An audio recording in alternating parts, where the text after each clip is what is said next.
누가복음 10장 21절에서 24절입니다. 예수님이 하늘에 계신 아버지 하나님께 감사하는 내용입니다. 성령으로 기뻐하시면서 하나님께 감사해요. 무엇을 감사하시느냐? 이것을 지혜롭고 설교 있는 자들에게 숨기시고 어린아이들에게는 나타내셔서 감사하대요. 이것이 뭐겠습니까? 앞에 70인을 보내시며 70인이 와서 보고하고 또 예수님 하시는 이 말씀들, 이 말씀의 내용을 지혜롭고 설교 있는 자들에게는 숨기시고 어린아이들에게는 나타내신대요. 고로 앞의 내용은 나 똑똑해 하는 사람은 알아듣지 못하고요. 어린아이처럼 아버지가 하시는 말씀을 듣고자 하는 사람은 이 말씀을 안 돼요. 여러분은 어떠신가요?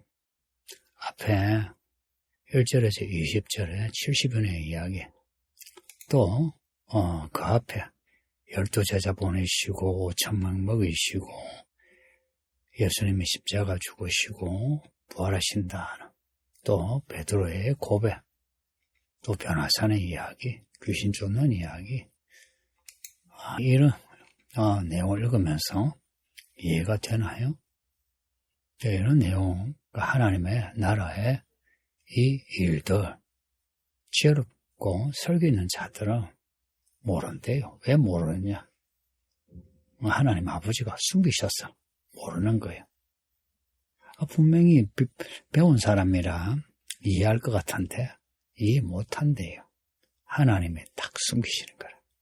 그런데 어린아이들은 얘들은 배운 게 부족하고 아직 경험이 없는데도 이 아이들은 하나님의 나라의 이런 비밀을 안대요. 이 하나님의 나라의 비밀이 앞에 보면 사탄이 하늘에서 떨어지는 거예요. 이기는 자 되는 겁니다. 누가 이기는 자가 되나? 누가 이 세상을 살면서 믿음으로 승리하면서 사나? 지혜롭고 설기는 자는 아니래요. 그러니까 바리새인, 서기관, 사두개, 제사장들, 이런 사람들은 예수님을 싫어했어요. 근데 아이들, 여자들, 병자들, 인생에 문제 있는 사람들은 예수님을 만나고자 했고 만나서 예수님께 구원을 간청하고 또 구원받았어요. 우리 예수님의 이것을 감사한대요. 왜 감사하겠어요? 우리 하나님이 어떠한 하나님이신지 그걸 세상에 나타내시니 감사하죠. 생각해 보세요.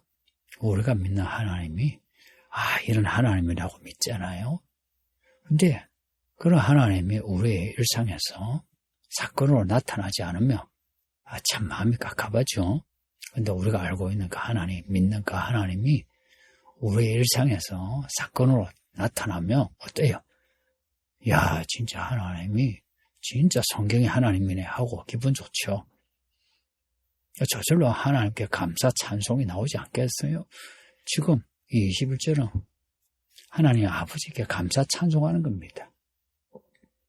그러면서 하시는 말씀이 옳소이다 이렇게 된 것이 아버지 뜻입니다. 그럽니다. 아버지 뜻이 어린아이들에게는 나타내신대요. 지혜롭고 설교인 자들에게는 숨기신대요. 이게 아버지 뜻이에요. 지금 그때도 그렇고 지금도 그래요. 지금도 나름 똑똑한 척하는 사람들 잘 보세요. 여러분도 아시죠? 그 사람들 성경을 아는 것 같으나 모르고요. 떠드나 내용이 없어요. 그거 자주 뾰루게 나는데도 설교롭고 지혜롭다 자처한 사람은 자기가 얼마나 모르는지를 몰라요. 부끄러운 줄 몰라요. 근데 어린아이 같은 이런 성도는 예수님 가르쳐 주세요 해요. 그걸 가르쳐 주시면 귀담아 듣고요. 그리고 마음에 새기고요.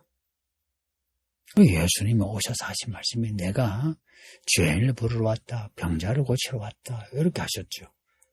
그러니까 여기 죄인, 병자는 다 어린아이 이와 같은 맥락에 있는 사람들입니다. 우리 인생에 나 부족한 게 없어. 내 인생 내가 알아서 할 수 있어. 교회 안에도 이런 사람 많죠, 그죠? 근데 이런 사람은 성경을 읽어도요, 마음에 안 들어가요. 설교 들어도 안 들어가요. 들어가는 거야, 자기 생각하고 맞으면 은혜 받았다 그래요. 저는 성도들이 뭣도 모르면서 은혜 받았다 하는 소리 별로 안 좋아해요. 어린아이 같은 마음으로 말씀을 듣고 깨달으면 그러면은 좋아하고요. 22절 보면 내 아버지께서 모든 것을 내게 주셨대요. 아버지 외에는 아들이 누구인지 아는 자가 없대요. 아들과 또 아들의 소원대로 계시를 받는 자 외에는 아버지가 누구인지 아는 자가 없대요. 이 사람이 누구겠어요? 어린아이예요. 21절에 그 어린아이들이 누구냐니까 아들과 아들의 소원대로 계시를 받는 자예요. 그래서 아버지가 누구인지 아는 사람이에요. 여러분이 여러분의 아버지 하나님을 아십니까? 말 모른다면은 여러분은 어린아이가 되어야 해요. 스스로 낮춰야 돼요. 앞에서 제자들이 서로 누가 크니 하고 싸웠잖아요. 누가 더 똑똑하니 이런 거 아닙니까?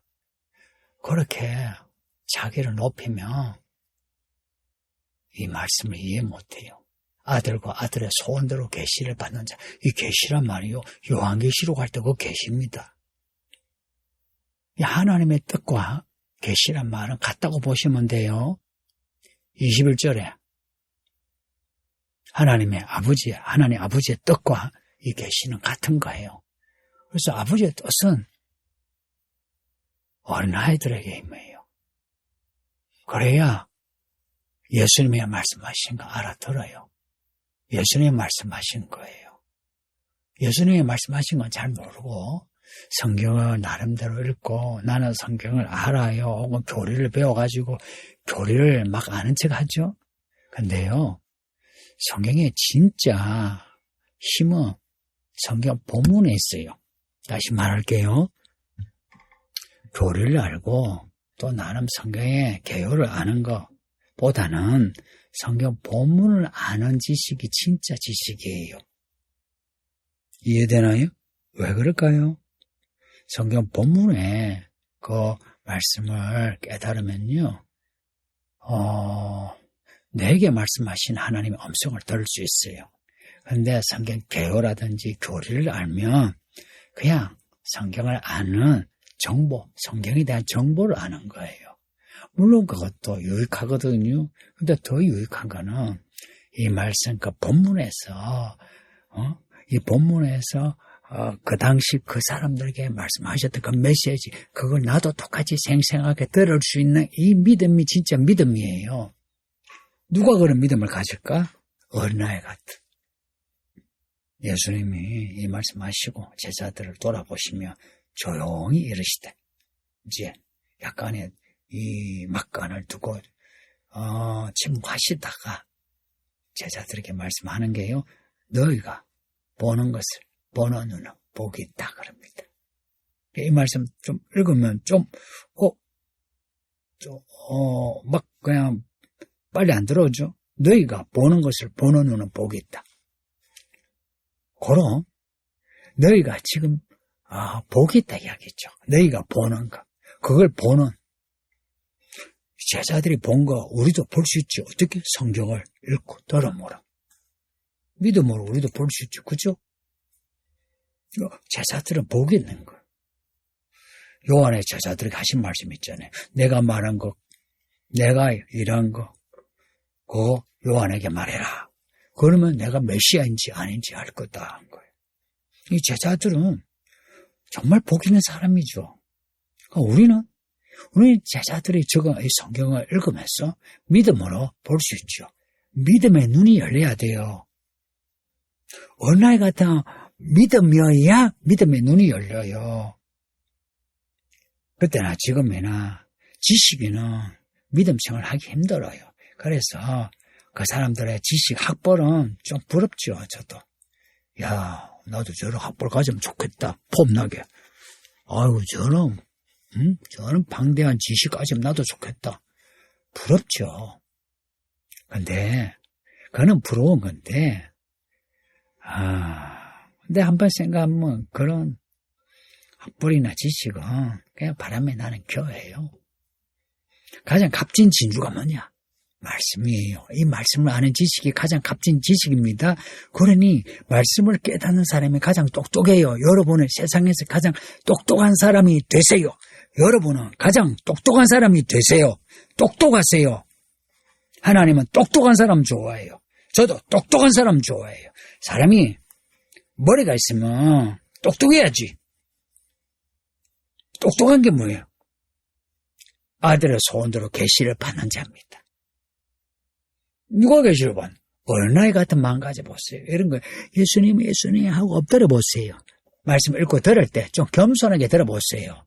설교 들으면서 잡생각하고 혼자서 걸러서 뭐 이러니 저러니 따지지 말고 들으세요. 제가 뭐 잡담한 것도 아니고 뭐 여기저기 뭐 근원도 없는 그런 비유 말한 것도 아니고 쓸데있는 말 하잖아요. 적어도 그렇게 설교를 하고 하면 여러분도 진정성 있게 들어줘야 되고 받아줘야 되고 깨달아야지. 그러지 않으면서 이렇고 저렇고 하는 거는 사람이 참 못났어요. 그러지 마세요. 24절 보세요. 내가 너희가 말하노니 많은 선지자와 임금이 너희가 보는 바를 보고자 하였을 때 보지 못하였으며 너희가 듣는 바를 듣고자 하였을 때 듣지 못하였다. 우리가 지금 성경을 읽고 있는 내용, 우리가 듣고 있는 설교의 내용, 옛날에 그 선지자와 임금이 듣고자 해도 보고자 해도 듣지 못하고 보지 못했다는 겁니다. 지금 우리가 읽고 있는 이 성경 그리고 설교의 내용은 구약의 어떠한 은혜 받은 사람보다 더 큰 은혜의 선물이에요. 우리가 듣는 이 복음을 구약의 그 임금과 선지자들은 듣지 못했다는 겁니다. 우리는 그림자가 아니라 실체를, 이 말씀이 이루어진 그 실체를 보고 있고, 그리고 이 말씀이 이제 심어지고 싹이 나고 꽃이 핀 이 과정, 이 말씀이 이루어지는 과정을 우리는 눈으로 보고 있어요. 눈으로 보고 있다고요. 그래서 예수님이 오시는 그날에 보석 같은 옷을 입고 단장할 수 있다 이야기입니다. 구약에는 그럴 수가 없었어요. 왜냐? 다 그림자라. 비유고 그림자라. 그러나 우리는 그 비유가 이루어지는 그 하나님의 나라를 듣고 보고 있는 거예요. 예수님이 성령으로 기뻐하시면서 이 말씀을 하셨답니다. 왜냐? 예수님이 성령을 받으셔서 성령으로 하나님의 나라를 전하시거든요. 그러 이 말씀을 받아들이려면 성령을 받고 성령 충만해야 합니다. 아버지 하나님 감사합니다. 오늘도 주의 말씀을 읽고 들었으니 평생 주의 말씀대로 살게 하소서. 어느 날 들에게는 이 계시를 나타내신다 하시니 우리의 마음 교만하지 않고 나태하지 않고 은하의 같이 아버지께 엉기는 마음으로 말씀을 읽고 듣고 마음에 새겨 살게 하소서. 그래서 우리 모든 성도가 다 복 있는 사람 되게 하소서. 예수님 이름으로 기도합니다. 아멘.